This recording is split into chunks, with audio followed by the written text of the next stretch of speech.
Hi friends, welcome back to our channel smart పోక్షిత.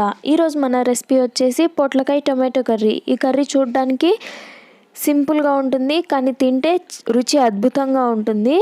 ఇది ఎలా చేయాలో చూద్దాం రండి. ఒక పొట్లకాయ తీసుకొని, ఇది అయితే 100 గ్రామ్స్ ఉందండి. శుభ్రంగా కడుక్కొని ముక్కలు కట్ చేసి పెట్టుకోవాలి. ఒక టమాటో, ఒక ఉల్లిపాయ, 2 కూడా ముక్కలు కట్ చేసి పెట్టుకోవాలి సన్నగా.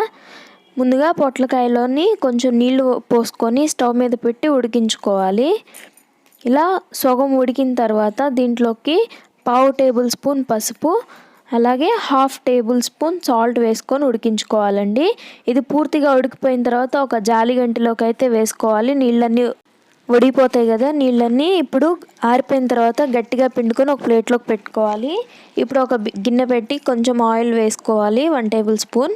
దానిలో తాలింపు వేసుకోవాలి. తాలింపు కొంచెం ఫ్రై అయిన తర్వాత దీంట్లోకి సన్నగా తరిగి పెట్టుకున్న ఉల్లిపాయ ముక్కల్ని, అలాగే టమాటా ముక్కల్ని కూడా వేసుకొని ఒకసారి కలపెట్టుకొని ఒక 1 మినిట్ అలాగానే ఉంచితే మగ్గిపోతాయండి పూర్తిగా. ఇలా మగ్గనివ్వాలి. ఇలా మగ్గిన తర్వాత దీంట్లోకి పొట్లకాయ ముక్కల్ని వేసుకోవాలి.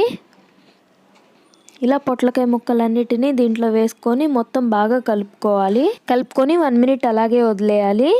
ఈలోపు కారం ప్రిపేర్ చేసుకుందాం రండి. ఒక మిక్సీ జార్ తీసుకొని దీనిలోకి ఒక 4 పచ్చిమిరపకాయలు తీసుకోవాలి. పచ్చిమిరపకాయలని శుభ్రంగా కడిగి మిక్సీ జార్లోకి తీసుకోవాలి. దీంట్లోకి 1 టేబుల్ స్పూన్ సాల్ట్ వేసుకోవాలి. ఇలా సాల్ట్ వేసుకొని పూర్తిగా గ్రైండ్ చేసుకోవాలి. ఇప్పుడు పొట్లకాయ ముక్క ఉడికిన తర్వాత కారం దీంట్లో వేసుకొని మొత్తం బాగా కలుపుకోవాలి. ఇలా కలుపుకొని ఒక 2 నిమిషాలు లో ఫ్లేమ్లో ఉంచుకొని స్టవ్ ఆఫ్ చేసేసుకోవడమే. అంతే, చాలా సింపుల్ కదండి. ఇప్పుడు స్టవ్ ఆఫ్ చేసుకొని సర్వింగ్ బౌల్లోకి తీసుకోవడమే. ఇది వైట్ రైస్లోకి చాలా బాగుంటుందండి.